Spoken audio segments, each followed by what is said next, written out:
Jordyn Tyson is extremely likely to be drafted in the first round of the 2026 NFL Draft. Mekhi Lemon, Garnell Tate, and Jordyn Tyson are seen as the big three. They're kind of unanimously going to be drafted in the first round. It's actually the last part of a trilogy where I looked at all three of them, have my evaluations linked down below in the description, along with other college players in the 2026 draft. However, Tyson might be my favorite of all the receivers I've evaluated on this channel this year throughout the whole draft process. He's really fun, he's really exciting. That being said, let's talk about Arizona State receiver Jordyn Tyson. Tyson's fluidity pops on the tape in all aspects of his game, and he is an exceptional athlete. He's bursty off the line, his cuts are super sharp, and he has fast twitch movement that could create separation even at the next level. His route running is good. That movement is shown in every single route. It's razor sharp, great in and out of his breaks, and he has a broad route tree.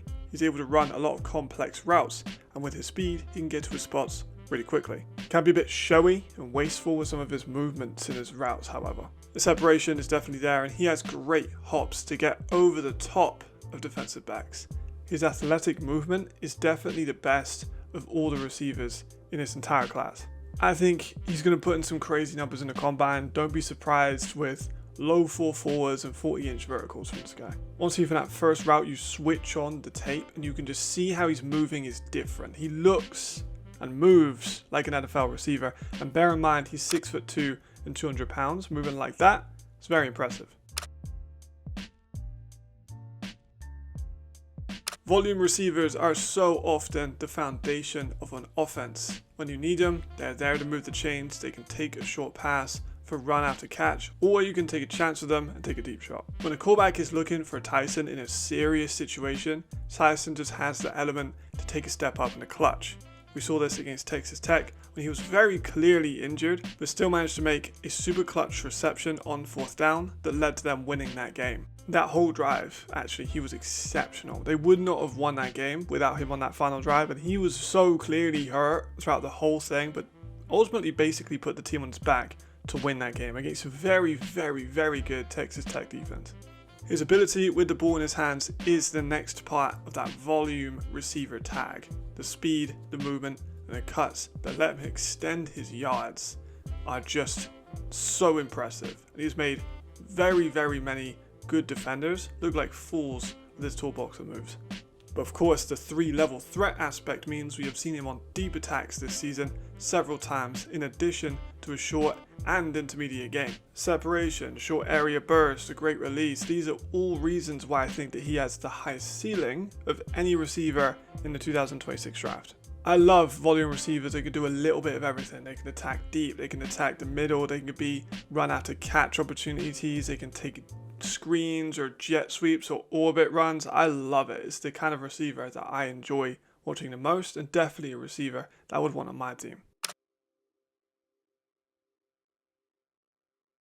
There are some catches where he goes a little bit overboard trying to secure spectacular grabs.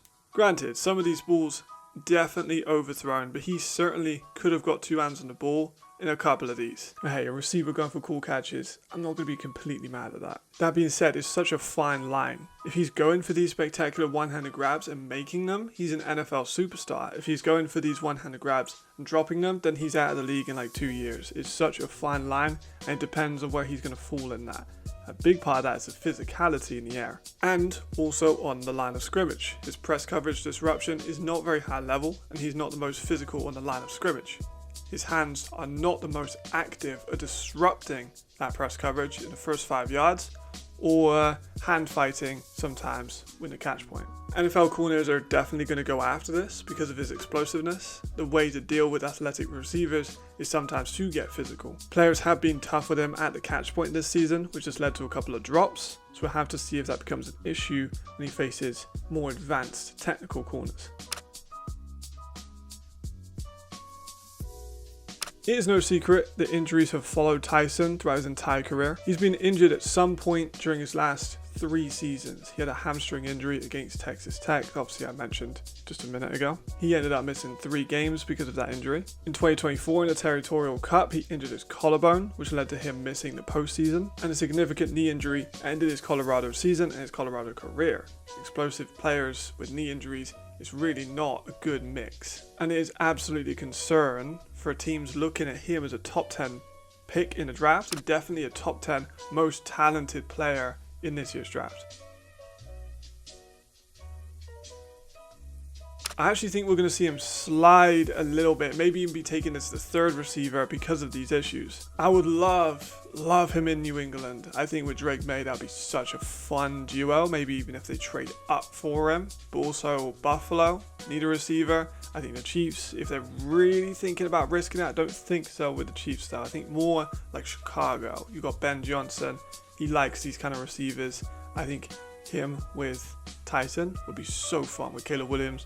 Great offensive line, great run game. I think it would work so well. Let me know what you think now. Got a big influx of subscribers over the last couple of days from the short content I've been putting out from these videos. Let me know who you think I should be doing next. Of course, we got Tier List Tuesday coming up. Some of that will probably be some NFL stuff as well, but mostly sticking for Europe. Still a bit of a weird one, but let me know who you want me to evaluate next. I'm going to be running through basically the first round so I can do some more mock drafts during draft season.